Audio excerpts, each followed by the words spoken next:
Good night, Barbies, and welcome once again to another program of the Lions on the Move.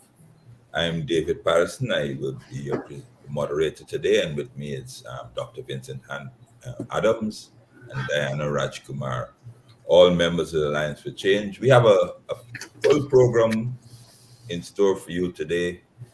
We hope we want to get through it. We have several topics to do.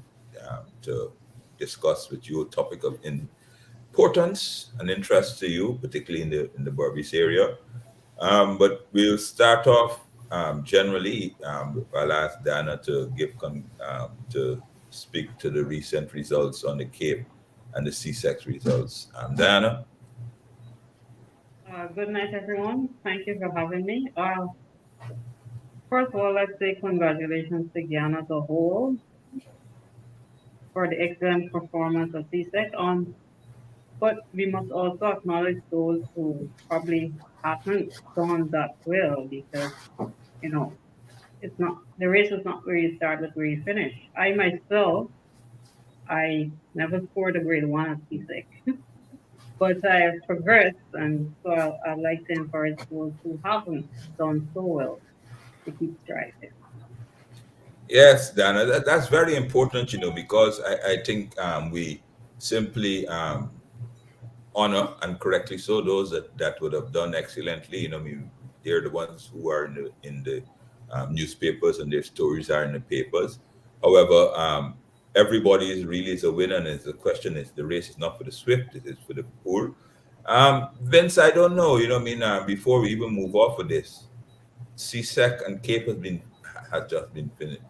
I know, thought that you've been a strong advocate for the STEM subjects, in which is our the science subjects. I'm not too sure what exactly is the distribution on this year Cape and CSEC, but I don't know if you want to throw in any encouragements to students, because I know I've heard you speak about this before on this choices, career choices you can have. Absolutely, Dave. Of course, it's not, I like to tell folks I've got a bias, but the bias is the reality of the STEM program: science, technology, math. In any country, it's established that in order to build a country, especially developing country, science STEM programs are that's what the foundation is. And even when I was, I remember, and it really struck home that when I gave the University of Guyana, I was a keynote speaker at the 2016 UG graduation. And I sat there on the stage, and over 60% of the graduates were social science majors. And I was really taken aback and couldn't figure out why. But I think what had happened, of course, when I lived in Guyana, I realized, a lot of kids, even here, people like to go, well, science, STEM courses are too difficult, so they go with these social science. But I can tell you, I've got news for you. It doesn't matter what you do, it's difficult. You're going to have to put in the work. Except in terms of relevancy, in this age, it's science and technology, engineering, those type of chemistry, maths, physics, etc. My strongest advice is for students to focus on those, because you're guaranteed a career when it's all over. Whereas if the market for your social scientists and those type of fields and the arts, etc., it's not as rewarding as the STEM discipline majors. Even you start at the highest salary, you're guaranteed a job in any part of the world that you go. So that would be my advice, and without question, I think you yourself, and don't ever get intimidated that you can't do science and math. Trust me, as long as you put in the work, you will do it. So don't get intimidated. Go ahead. That's where the future is, and that would be my advice, David. All right, thank you. I see Diane smiling. You wanted to because one of the things people has to learn is that it doesn't matter where you start. it matters where you progress on, because you can transition easily from one to the other. I know it's other, like say in the oil and gas industry, Vince, there are things like compliance, which Yep. is, I mean, and then you can actually start off in the social sciences and move into the compliance section of the oil and gas industry. You know what I mean? So I think the advice would be that you must explore all your possibilities early on. Diana, you wanted to throw in something, because Diana, of course, I think the social science bias. So you know, Vince, we have See, a that is an exception, Yes, you know. Yes. No, actually, yes, I'm one of those science majors. The thing, it goes back to PhD. I hated math. I still hate math. I never did well in math, but fortunately for me, I was able to pull through with university and then foster higher education. So it's just to encourage others that you know that even though you might not progress in certain areas, that is not the end of it. That's But my you know, view. let me add there, you know, this whole thing about, and you know, of course, Diana, since I was a little kid growing up, there was always this myth in our culture that females can't do math. And I think it's been ingrained and built into the female culture that they cannot do math.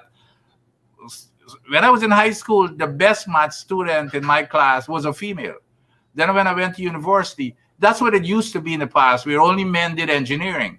You go to most of the major schools I know in the United States right now, and you know the females are taking over because they've suddenly realized that you know that was really a myth, that they could not excel in those areas. So again, you know, for the females also, don't let anybody let you believe that you cannot do math and science. You definitely can, as long as you try. Trust me. Yeah. Yes. So thanks, Vince, and congratulations to all you students. I mean, you're all winners. The advice I think from both Diana and Vince is that you keep at it. Don't ever consider yourself not capable, and you will succeed. So on behalf of Alliance for Change, congratulations to all the CSEC and the CAPE students, and hopefully you will continue and to progress and be a absolute joy to the country of this loved dear land. Vince, moving on, after that opener, I mean, after we COP26 Yes. finished last night. So you are the resident expert here. So I'd like you to start off. I want you to start off next. Say to our audience, what was COP26? Why is it important? And how does Guyana position in it? And then, of course, I know you have some strong feelings on our commitments vis-a-vis our actions. Words, action speaks louder than words. We have a lot of great, lovely words at the moment, but not a lot of action. So, Vince, Yes. you can take it. Yes. Thanks, David. Yes, the COP26, as a matter of fact, it's COP26. It's Conference of Parties, and I think this is probably the 26th conference of parties, meaning I think they had 130 countries who attended. They even had the president of the United States, Mr. Biden, who attended, and and this year the focus was on climate change and looking ahead and countries coming up with a strategy. And one of the biggest aspects of that meeting was how do we, this whole thing about climate change, and what strategies and commitment do we put in place to reduce the carbon footprint or to reduce carbon emissions into the environment. Of course, we all are seeing it on a daily basis, even in Guyana, with the heavy rainfall and flooding. It's happening all over the world, where you're having droughts, rainfalls, which means that you're impacting people's lives in terms of agriculture, not to mention the inconvenience and of people losing their homes and properties and that type of thing. So this year was the coming together of all of these nations for them to make a commitment or to develop a strategy to work together. That's the key. These nations, they signed some agreements where all of them have to meet some expectations. Now, to get specifically as to what the contribution of each of these, each country, by the way, had to come up with how they're going to contribute to this whole climate change abatement. So Guyana, for example, His Excellency Irfaan Ali, he did a great presentation, but it all sounded good. I mean, all of the commitment. One of the things which was kind of just for the people's interest, the big commitment was to reduce carbon emissions by 70% by the year 2030. Now, and of course, I'm sure that if you've been following the news, the current government lambasted the PNC, AFC ambitious program or commitment to reduce it at the last COP by reduce carbon by 100% by 2025. Of course, even I thought that was ambitious, but nevertheless, you set goals on targets so that people can be really committed. And when I was at EPA, I know for sure that was one of the driving targets. That was one of the targets that drove us to making sure that you don't have a whole lot of emissions, or you're cutting back on emissions, or you're making emissions, taking it to the minimum. Now, what's interesting is that His Excellency, like I said, made this commitment, but at the same time, the current administration whole practice is going against that commitment. Oil and gas, for example, and that's going to be probably one of, I don't know the numbers, but it's going to be a major source of emissions. We all know about the flaring, which is a major emission source. We've been reading the newspapers, on a daily basis in terms of how much gas is being flared, and with that gas goes, a lot of carbon into the atmosphere. Well, in the coalition administration, when I was in charge of the EPA, we said that thou shalt not flare, period. It's zero. We even shut down Exxon at one time to make sure they weren't flared. With this current administration, while they're saying that they're going to cut back carbon emissions, you have Exxon, who attempted to make a case, and I guess the case was successful after the coalition left government. They said that the reason why they should be allowed to flare was because we are a carbon sink. Now here we are. The whole intent of everybody is to protect your carbon sink, and carbon sink means that you've got the capacity to absorb more carbon. But we're going in the opposite direction now by, for example, allowing Exxon to flare as much as they want. And then we're charging them this fake or phony $45 a ton. And the only reason why we're charging that $45, which is, by the way, to the benefit of Exxon, because all we've got to do for the Liza 1 production, they're producing out 120,000 barrels per day. And they said that they're flaring 6 million cubic feet per day. All you've got to do is cut it back by 1,000 barrels, and you're going to get that 6 million. So you don't have to, charge us $45,000. I mean, this $45 per ton, and all that $45 per ton is going to give you is probably about $20,000. But at the same time, rather, the production, the 6,000 barrels that they're going to be producing, to avoid meeting that limit is gonna, they're gonna lose revenues. If they shut down the 6,000, they're gonna lose $500,000 in revenues per day. So that's the reason Exxon is saying, hey, it's costing me $20,000 for me to produce my 6,000 barrels per day, because my revenues is gonna be $5 million, $500,000 a day, and we're allowing them to do that. So. So it's not a case where we cannot stop, where we cannot meet these standards. but we're not doing the things that would allow us to meet the standard. In the EPA, we just changed. We made a big news about it. Changed the clause 3.4 in the PIARO to basically allow Exxon to flare unlimited quantities of gas into the atmosphere. The clause says that maintenance, as long as the equipment is under maintenance, flaring is exempt, meaning that it doesn't count. You can go ahead and flare. Well, guess what equipment causes flaring? It's the gas. It says along the gas handling equipment is in repair or under maintenance, they can flare because you can't flare through the gas handling equipment. You can't pass gas through it if it's under repair. Then you pass everything up through the flaring system. It says as long as that equipment is out of order, you're allowed to flare. Well, that's exactly what's been causing all of the flaring to begin with. So now they've got a free rein to flare every time that equipment is done, which is totally, absolutely ridiculous. So those are the kinds of things that were changed. And then, you hear, of course, the Honorable Vice President always says that they're improving the environmental controls. It's the reverse, folks. That's not factual. Now, the other thing that I want Vince, yeah. before you proceed, I think it'd probably be nice if you just in a minute explain to the viewers what they are actually flaring. Okay, good. Right? Well, Because as a matter of fact, let me explain. Yeah. Let me explain what flaring is.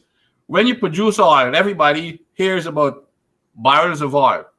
So for every barrel of oil that you produce, you produce also water, a lot of water, as and with very toxic water. You produce water, and you produce gas with that oil. So what the environmental impact assessment says, when you do the analysis, how do you handle that gas that you're producing? It's a large quantity of gas.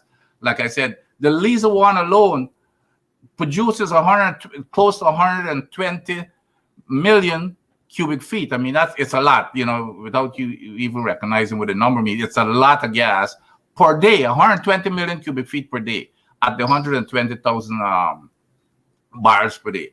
So that gas, now you've got three options to dispose of that gas. You've got to do it someplace. The direction in the environmental impact assessment, and by the way, that's why you do an environmental impact assessment, to see, to make sure that you don't impact the environment. That the EIA says that gas all of it should be re-injected back into the reservoir. Well, because the equipment failed now, which is the gas handling equipment to re-inject it into the reservoir, the compressor, they couldn't re-inject it into the reservoir, so they had to flare it. They had to find some place to do it. It's either you flare it or you shut down the oil production. And that's what I was getting at. Now, they're injecting some, they're flaring some. So they're, like I said, they're right now producing 120,000 barrels per day. And they're flaring 6 million. And all you've got to do, because of you cut back on 6,000 barrels per day, and you would reduce it to zero flaring, period. But they don't want to do that, because if they do that to save the environment, they're gonna lose like $500,000 a day. So it's preference, which is the government is accepting that. They've got a preference for flaring rather than protecting the environment, where they can make money. And so that's what they're being allowed now, which was never allowed under the coalition. Now, of course, the other thing that you can do with the gas is bring it to shore, which is this gas to shore project. I don't know if David is going to get to that, but so you've got that option of all of the gas supposed to be reinjected. The three options that were looked at in the EIA, all were supposed to be reinjected, except for the small amount that is used for energy on board the ship. Or you bring it to shore, which is this whole gas to shore thing, which is just going to use a small quantity, by the way, or you flare all of it. Well, flaring any of it was cut out completely. So they're actually violating the law. They're violating the law, and I've been saying this from day one when this administration came into being and was allowing them. Then the administration introduced, like I said, this phony $45 per ton, where we collected $25,000. I mean, $20,000 a day, and they're getting an additional $500,000 a day for breaking the law. So that's the flaring part. Now, does that answer your question there, David? Yeah, no. It does, because a lot of folks may hear about flaring, and basically when the Dr. Adams speak about flaring, what he's thinking about the gas, just like a cooking gas. If you light a match to it, yep, literally that's what is being done out there on these ships. So the gas that comes up with the oil, instead of taking it and doing something as the productive, the gas that comes up, what they do is light a match, and it just burns off into the atmosphere, and that, of course, contributes to global warming and climate change. That is exactly what the government, Irfaan Ali and the Vice President, went to this seminar in Scotland, COP26, and made a big speech about that Guyana is going to be carbon neutral, and we respect our environment and those things like that. And while just 125 kilometers, 125 miles off the shore of Guyana, they're allowing a company to just burn the gas and into the atmosphere. So it's very, very interesting. Vince, you wanted to raise another point on this. But here, and let me tell you, the gas, I mean, like I said, this gas contains, and it's the reason why it's dangerous. It's not only affect climate change, folks, it affects your health. It has over 200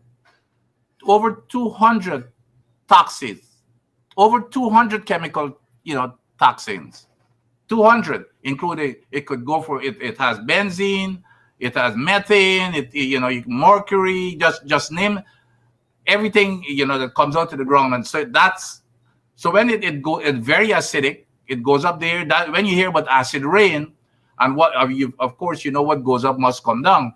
So it goes up into the skies, it forms these clouds, and then it rains, it forms acid. The acid comes back into the oceans. It comes back on your farms, which means it damages your soil, it damages agriculture. So it could be devastating to the entire country. And of course, not to mention when it comes back into the ocean, what could happen to your fish life. So in addition to flooding and this whole climate change thing, it produces a very, very toxic environment. And the popular name for it is called acid rain. Like if you're in certain parts of even in the United States, certain parts of the United States where it's highly industrialized, where they've got gas going up, the whole place, all the metals and everything, your car gets rusted really fast because of that acid. I mean, you can see some of the countries in the Soviet bloc countries before the Berlin Wall, where they didn't have any environmental regulations, etc. I mean, it used to be just a massive devastation. Everything is just rusted and looking very, very dirty. Now, the other thing that His Excellency mentioned in his great speech, that he's calling on countries to cut back on the subsidies for fossil fuel production. So here we are calling for subsidies, but then at the same time we are paying the taxes for these oil companies. I don't know if you've been reading the newspapers. I've seen here recently where only for 2020 alone, we've paid $5 billion for Hess and Sunoco, the two subsidiaries working with EPGL and Exxon. I didn't see the numbers for Exxon, but I'm sure it's very, very high. So out of what we're making, we're paying their taxes. So they're not paying any taxes. And of course, you always hear that, that's the agreement that was signed by the coalition, etc. And I'm not carrying any brief for the coalition. But what I do know is that the PPP had said when the coalition was there, they were severely criticized for this contract and said they're going to change it.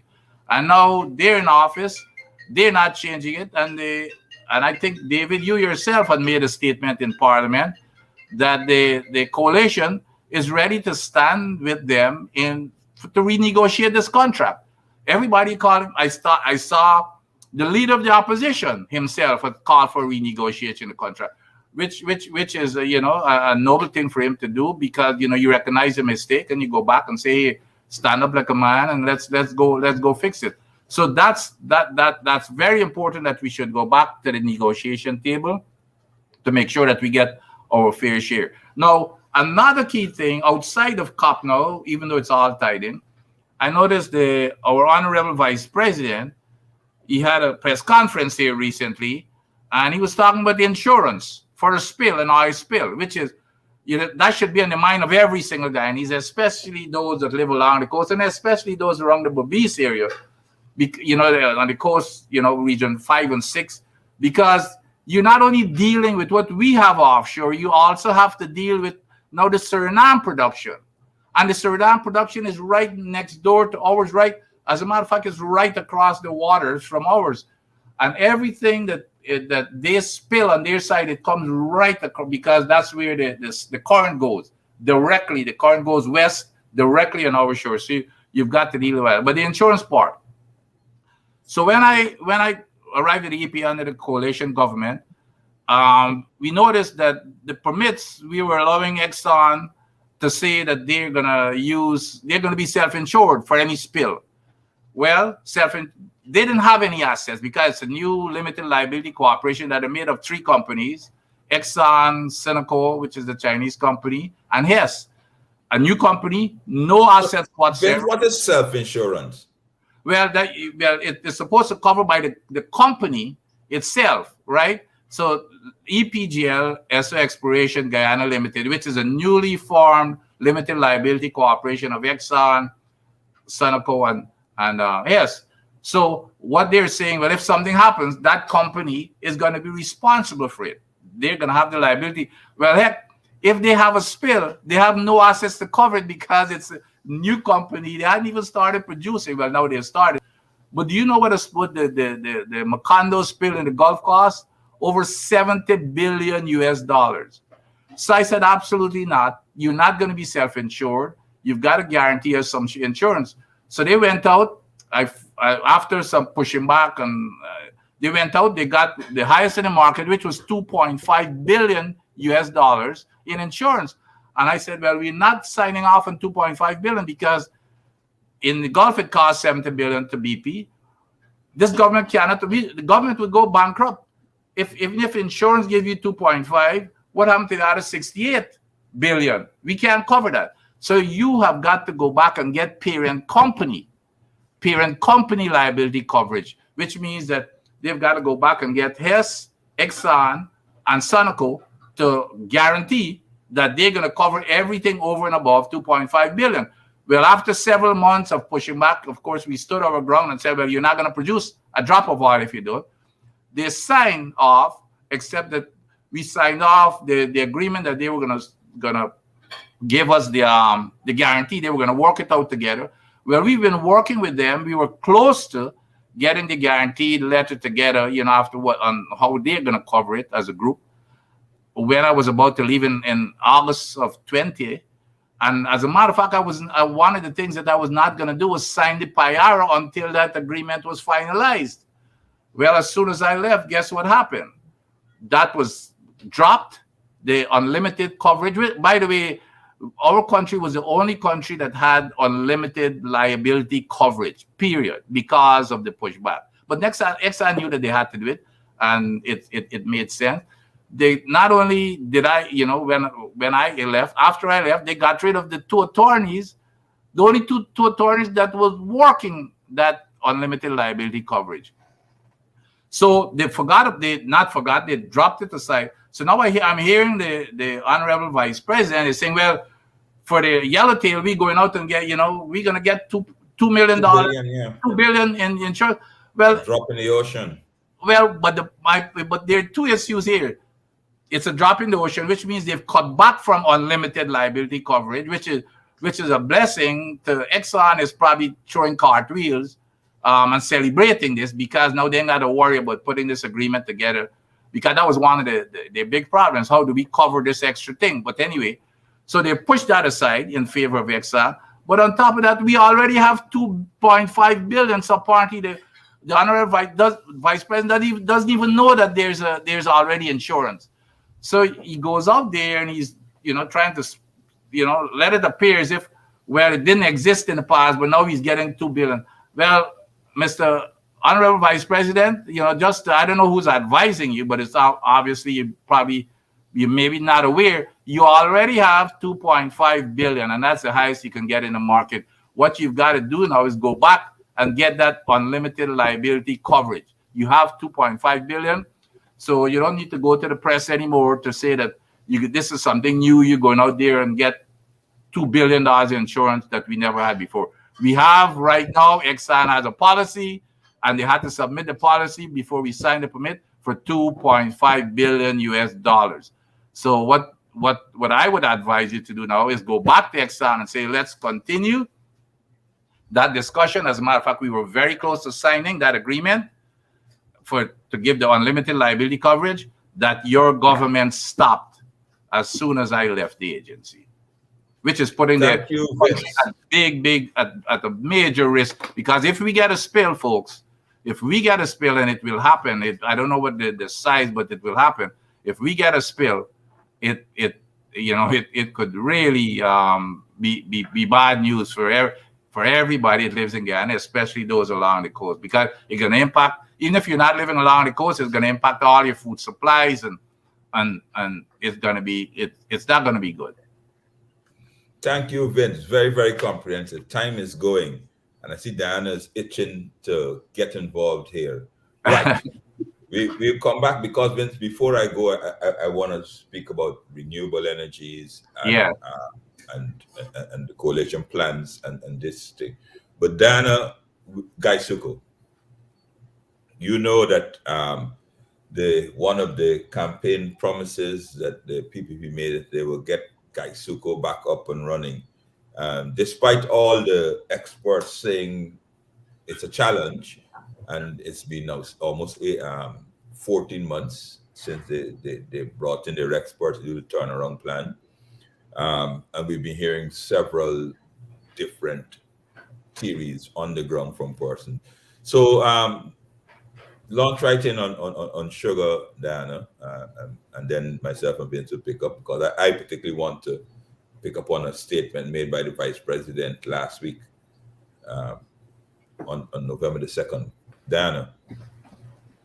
Well, to understand why sugar is in the state it is, I probably got to give a little background on this issue. Very good. No, sugar remains, and it will remain unprofitable. Reason being is that, like I said, I have to give a little background.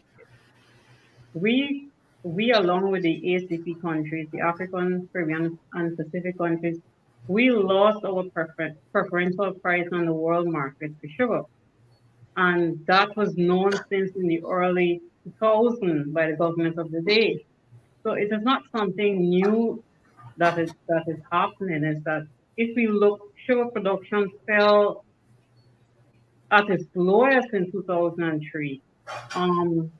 We lost that because if you look at the World Trade Organization, when you come to a level playing field with trade relations and all of that, Brazil, Australia, and Thailand, they brought a case against us to say that as former colonies, we can no longer be granted preferential prices.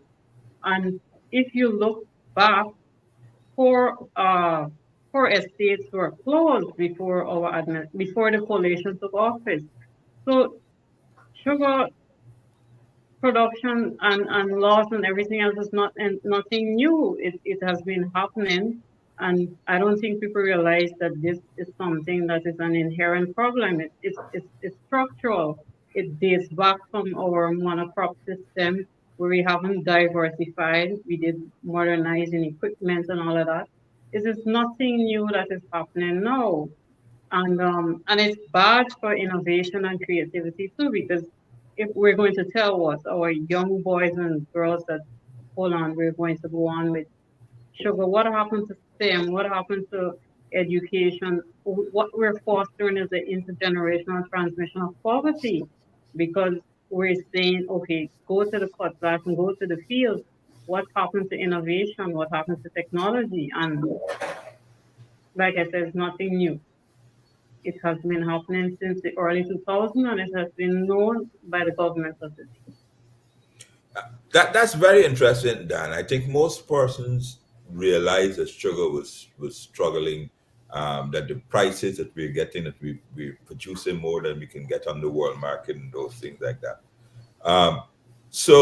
But you and Vince, I mean, the idea that you're going to bring back sugar unprofitable, you're producing at 21 cents and you're getting on the world market at 8 cents is when you sell it. Let's talk about that. The idea that you're going to try to bring up a industry that is failing back, and not only sugar, any industry that you're going to do. You know what I mean? There are certain things that you would have to do. Change your approach, refine your approach. You know, you do product management, you do a bit more R&D and those things like that. None of these things, Vince and Diana, we're seeing happening here. It's been 18 months, almost 18 months. They're nothing innovative other than we put $15 billion into the sugar industry since the new government. Our previous government, I mean the coalition government, put $36 billion, and it still is where it is. So, do you have any ideas on the plan to bring it back, or Vince, Diana? Yeah, of course, I'm not a sugar export, but nevertheless, like any other project or program, you try to make it economic. And if you're not going to be, if it's not going to be economic and it's a social program for jobs, come out and say it's a social program for jobs, and let people, if that's how you want to sell it, that's fine. I don't have a problem with that. But what I have a problem with is when you're trying to make it sound as if it's going to be economic when it's impractical. For everything that I've been reading, you can convert it. You can make other products out of the sugar cane, and I've seen even getting down to renewable energy, for example, biofuels and those biofuels. That's right. Absolutely. So that's the way, especially where the wind is blowing right now in terms of renewables. That would be that would be where I would be focusing on if it's commercial, or at least even if it's break even, because that energy is something that is going to be valuable regardless.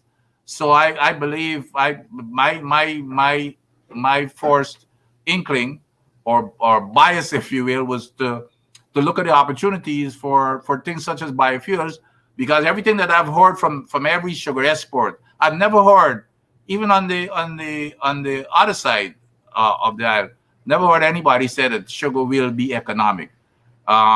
It might be a political thing, but it when we are in the reality mode here right now and it's not happening, it's probably even getting worse.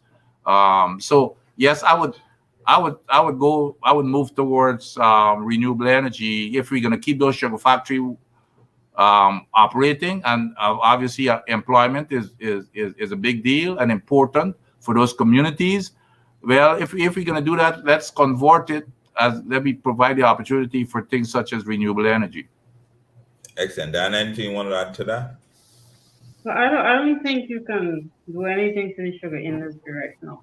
Quite frankly, because if you look at Trinidad and Tobago, you look at St. Kitts and Nevis and Barbados, and all those industries were shut down. The other thing is that people don't realize that we had signed on to an economic partnership agreement in 2008, and we received $34 billion to restructure the sugar industry. We received that money during the period 2006 to 2013. Now, what happened then? What happened to those money? 2006 to 2013, you say? Yeah, we received $34 billion through the economic partnership agreement, which we signed on to the restructuring of the sugar industry. Now, what Trinidad and Tobago and St. Kitts and Nevis and Barbados, they took that money and they diverted it to tourism. All right, some of them into Gulf Field and all of that. What have we done with those money to restructure the industry? Maybe that might be a question the honorable minister, the ex-minister would want to ask in Parliament or something.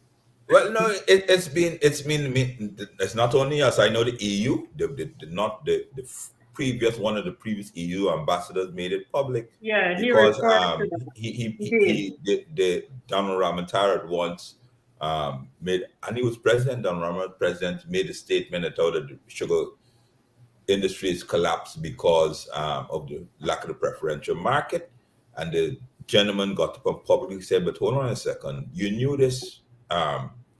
That you were losing the preferential market. We give you how much, $38 billion, so 34, that 34 billion. $34 billion, so you can diversify it or strengthen or whatever it is. But they of course took that money and did elsewhere. Um, Interesting enough, last week Sunday, I was in Region 5, Hope Town, and I met with we was it's a Life for Change. We had the Region 5 group had a barbecue event. I think Dan, I think you were there. Yeah. But I heard some interesting stories while just sitting down socializing with person that came in to support the barbecue. And one of them particularly struck me, and then and I thought it was untrue how sad it was. What somebody came in and said that he worked at Blairmont, right? Him and his another part colleague, they work at Blairmont, and he went to collect his salary at the end of the week, and he said he burst into tears. $900, Mm. $900 was his Wow. salary, and I'm sure there are plenty. And so I said, well, of course, I was thinking maybe the reason that because of, I don't know, he borrowed money, he owed, and they deducted and those things like that. He said no, he worked a full week, his Wow. whole full fortnight or whatever it is. And I'm sure there are persons that are listening here on this program, because it said that was happened to several other persons, worked a whole week and carried home 900 Guyana dollars, $4.50 US for Wow. a week's work. And that is where it's going. And that brings me on to something that I heard the vice president has said, and which I think myself can imagine in line with you. He has made a statement saying he was asked about the performance of the CEO for Gaisuko. While he did not, in so many words, say that he's concerned with the CEO's performance, what he did say is that the management will be strengthened. So they brought back Sesarain Singh, who purported himself to be a expert in turning around industries. He never ever told anybody which industries he would have turned around, but it's self-praise. And now, 14 months on, Gaisuko is not performing. There's no, and of course, you hear every single thing. You hear wind, you hear it's the rainfall, you hear it's flood, you hear all sorts of different things about why it's not performing. But we've said it before. We've said it before. It's just fluff and smoke screen. They really have no plan, but because they would like to cut a political issue, they bring Sesna Ryan Singh there. I mean, I was on a program about 3 weeks ago. I told you how the physical infrastructure at Rose Hall in particular, dangerous for our workers. He took to $1.2 billion to buy tractors from America, but there's no cane to harvest. There's no plan. I mean, everybody comes out and they tell you about his aggressive style of management. Um, there you go. A lot of persons that's been you vote a lot of cane farmers and cane producing persons supported the PPP, and as a reward for your support, they provided you with Seth Narayan Singh, and but they're not honest enough to say that he doesn't know what he's doing. But on the line to Jay, I am saying he knows not what he is doing. But Vince, I will say that without anything. I know that they will respond, but that is the honest fact that there's no clear plan for sugar revitalization at the moment.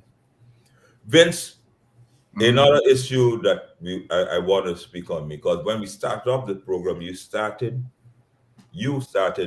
advocating for STEM subjects. But Yeah. I know personally you feel, and you've said this, and I think that agriculture is the future for Guyana, not oil and gas, Yes. not agriculture is the future for Guyana. I want you to enlighten Yeah. and expand on that for us, please. Well, in my past job here in the U.S. government, we are always meeting to try to keep America competitive. What do we do to keep America competitive with the rest of the world? So we study what the rest of the world do. We see where things, which industry is moving. And one of the things that we discovered, going way back, as a matter of fact, in 2008, well, not discovered, we realized, is that agriculture is the future. And and I've said this before. I even said that when I gave the speech at university 2016 graduation. It's agriculture, and we are so well positioned. First of all, oil is only going to last for what, 25 to 30 years. So when oil and gas is gone, what is going to happen? And that's why it's so important now for us to decide, where do we expend the revenues from oil and gas? Here's an opportunity for us to get that revenue expended in areas that's going to be sustainable for the rest of our for future generation. And the two areas are education, oil and gas, and of course infrastructure comes along with it. But here's why agriculture is so important, that can make Guyana the richest country on the planet. The richest countries right now, where they exist? In the Middle East, and all they have is oil. They have, it's all desert. They wish that they had agriculture. Now we've got oil now to compete with them and to become as rich as they are. But on top of that, we've got agriculture that can feed ourselves. We've got water, we call it the land of many waters. But here's the thing that we discovered. The United Nations itself says that by the year 2050, which is just 30 years from now, all of us are going to be, still, hopping around. By the year 2050, and remember Guyana's population, half of it is below the age of what, 25, 26. So in 30 years, Guyana's population, the major part is going to be in the mid-50s, in the prime of their lives. By the year 2050, the world production of food will have to be doubled. The world production of food will have to be doubled. So guess what? Guess what's the wind that pushing against it? Climate change.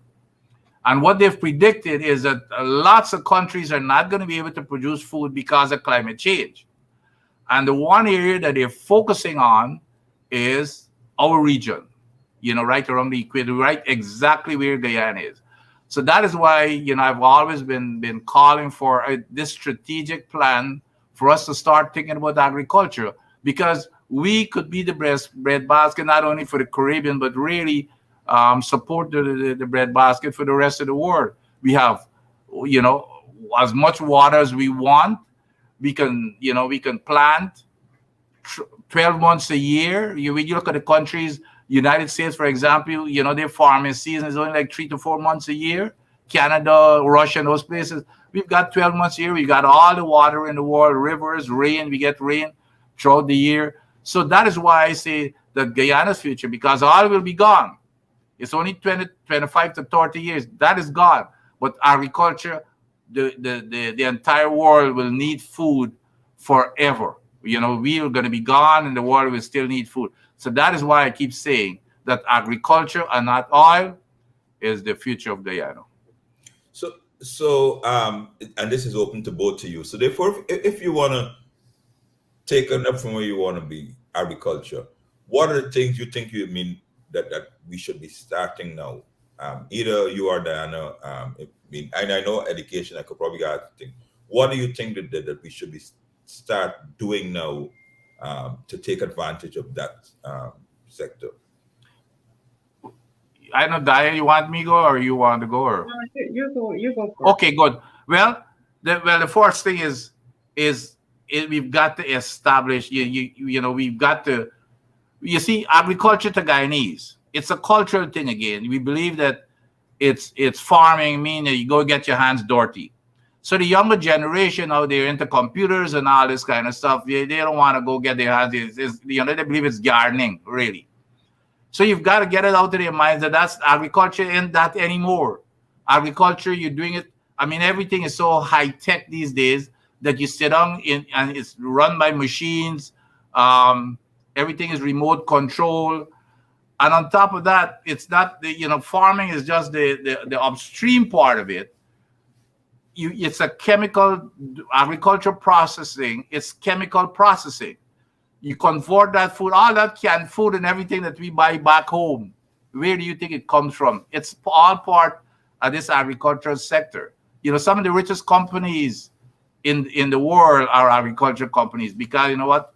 Countries such as ours buy their food in cans and processed food, the flour and everything that comes into the country. So we've got to re-educate. The first thing we've got to do is re-educate the nation, especially the younger generation, to make sure that they understand. And then, of course, train them in entrepreneurship, for example. I remember going back when I was a little kid that we had an agricultural bank. I don't remember the general manager, guy by the name of Phil Ridley. I think it was Ridley was his name. He was the manager of the bank. We had an agricultural bank. So those are the kinds of things that we need to come up so that we can build that agricultural infrastructure and retrain people's mind to think agriculture is not getting your hands dirty. It's as good as anything out there, and you're producing food. Your country would never starve. Dana, anything addition? Yeah, I would agree with Vince that we have to look at agriculture as a science. And what about agro processing and all these things? The other thing is we have a comparative advantage when you look at climate and you look at land space and all of that. We have that comparative advantage, but then it goes back to climate change. If we don't focus on adaptation measures to mitigate carbon emissions, and we have this whole carbon sink and all that, we could probably lose all of that. So it goes back to what we negotiate, because I think what is on the climate agenda now is adaptation measures versus mitigation measures, because that is new to the climate agenda, because they were looking at mitigation because, developed countries, they are emitters and we are net emitters. We contribute less than 1% of carbon emissions. So all of that ties into how do we do that and how do we use that to our advantage to develop our agriculture industry. Excellent point. Since you touched it and you introduced it, this whole carbon sink thing, it's basically saying that our country is pristine. And we're at the crossroads right now. We're at the point where we're now getting to be an industrialized country. That's what oil and gas is going to bring. It's not going to be only oil and gas. You notice they're building shore bases. They're building the gas to shore project. They're going to hydropower. We're going to have all kinds of chemical plants and everything coming into the country because you're going to get energy. You got the oil and gas, etc. And so now we're going to become a highly industrialized nation. Yeah. At this current time, we're pristine. So this whole thing about carbon sink, like Diana said, if we do not put strategies in place right now and implement it, which is what we're not doing, that is the problem. I think what I see in this government, and we're getting carried away with, all we're talking about here is commerce. It's about the money. Trust me, when the Berlin Wall came down, and I was in my job in the U.S. government, when we went behind the Berlin Wall, the environment, it caught with people's lives and their health, it was a disaster. So, and so you've got to take care of it up front, preventive measures rather than waiting downstream. And then the upcoming generation, the new generation, they're the ones who are going to pay for this. We're probably going to enjoy all the dollars and commerce and have a good party over it. But it's the future generations who are going to pay for it because that's what they're going to inherit. So I'm glad that Diana brought that up in terms of if we do not do mitigative action right now, all this agriculture stuff was us becoming a food breadbasket to the world, it's just going to evaporate. It never will happen. All right, thank you, Vince. I see time is going. So just while we were talking there about agriculture and those things like that, what struck me is local content. You said that we're at the cusp of industrialization, and obviously and Guyana is ripe for business, and what a lot of persons have been complaining about or being concerned about is that Guyanese are not benefiting in it. So we have a couple of minutes. I think we have 4 or 5 minutes. Local content. I start with Diana. What do you local content? What would you like to see in a local content policy? For agriculture? No, overall local content.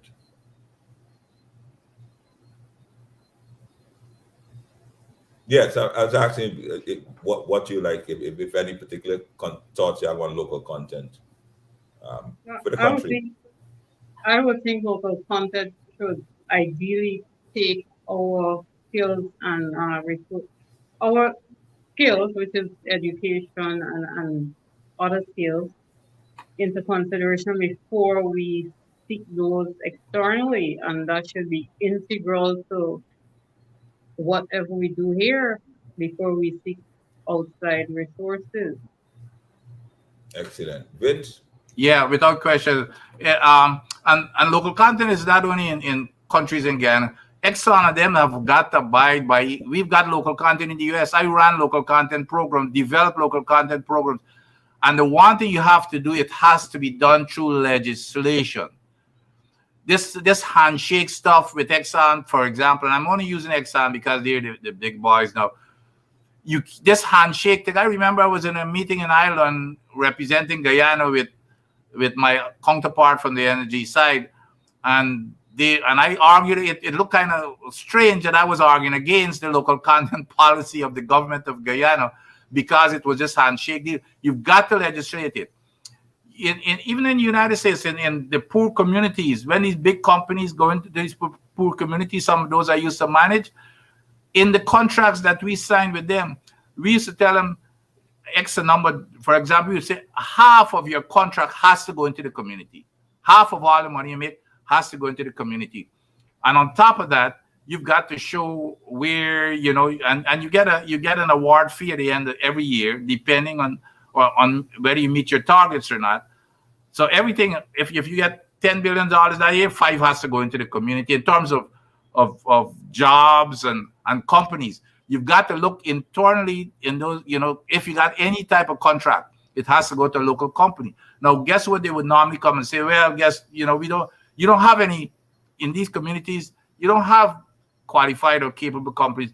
So we set up what is called a mentor protege program to tell them, well, you got to hire them anyway, except we're going to help you. We're going to subsidize it for 3 years while you train them to become, proficient and capable within that 3-year period. So you can't come with this excuse because that's what Exxon is going to dig in us, which is what's happening right now.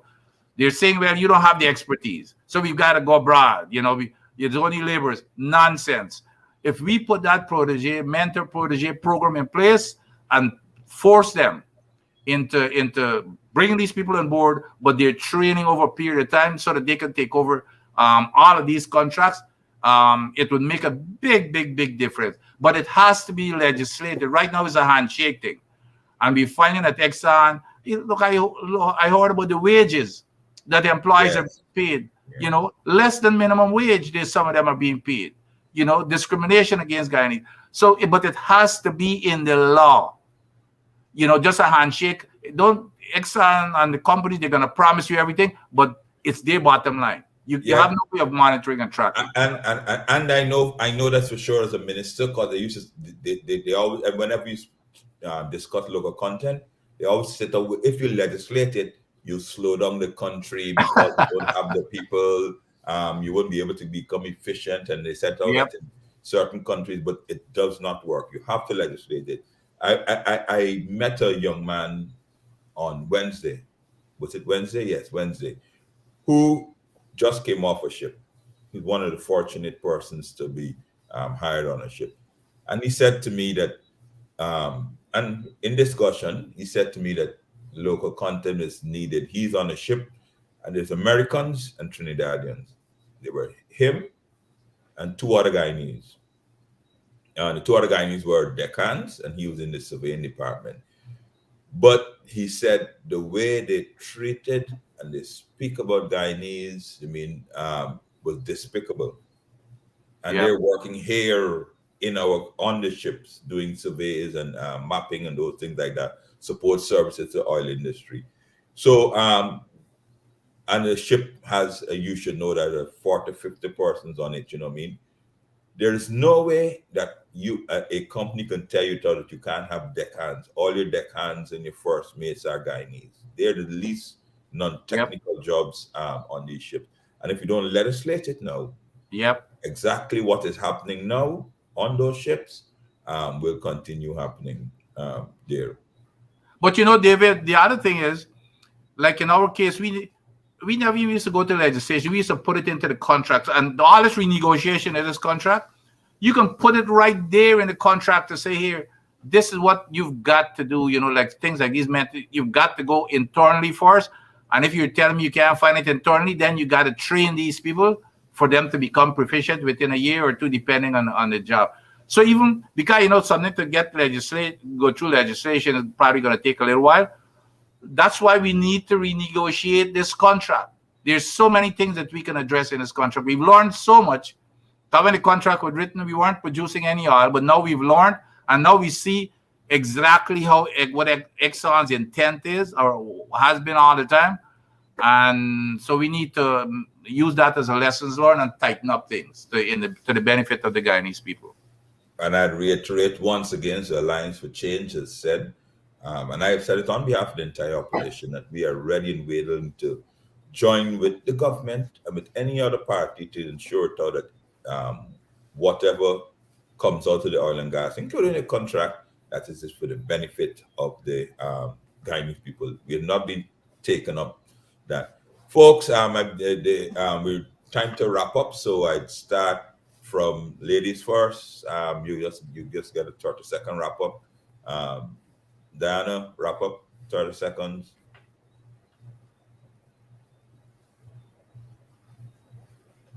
Yeah, no, sis, you want to say any closing remarks, Diana? I don't think she's hearing. Vince? She's probably not hearing you. Yeah. Any closing remarks, Vince? Yeah. I just want to say, you know, it's nice for us to go give speeches before the press and make things political. People's lives are not political, okay? When we go to COP26 and we give press statements to make ourselves look good, and when it's not factual, it's, you know, you lose your credibility as far as the government is concerned. So these are key things in terms of the environment that affects people's lives, their health and their well-being, and even their livelihood in terms of income. If you damage agriculture and everything else, it's not going to happen. You damage people's health. So, you know, let's be serious. I think that we ought to pay serious attention rather than just looking at the money. We can do both at the same time. You know, rather than just looking at the money, we need to force Exxon and them into doing both. Or else they're going to try to save money and only doing one, which is making money, as long as we allow them to, and the people's lives and health and well-being will suffer. All right, folks, thank you very much for joining us tonight on the Alliance and our program, Alliance for Change. I want to encourage everyone, as the Alliance for Change Party has always been doing, to get vaccinated. I want you to social distancing, wear a mask. I know the curfew has been moved back to 12 p.m. That does not give you an excuse. It should not be an excuse for you to socialize without all the adequate precautions. So, ladies and gentlemen, please be safe on the road, and we just see you next week on another program of Alliance on the Move. Thank you very much, and good night. Thanks, Dave. Thanks, Diane. Thanks, Diane.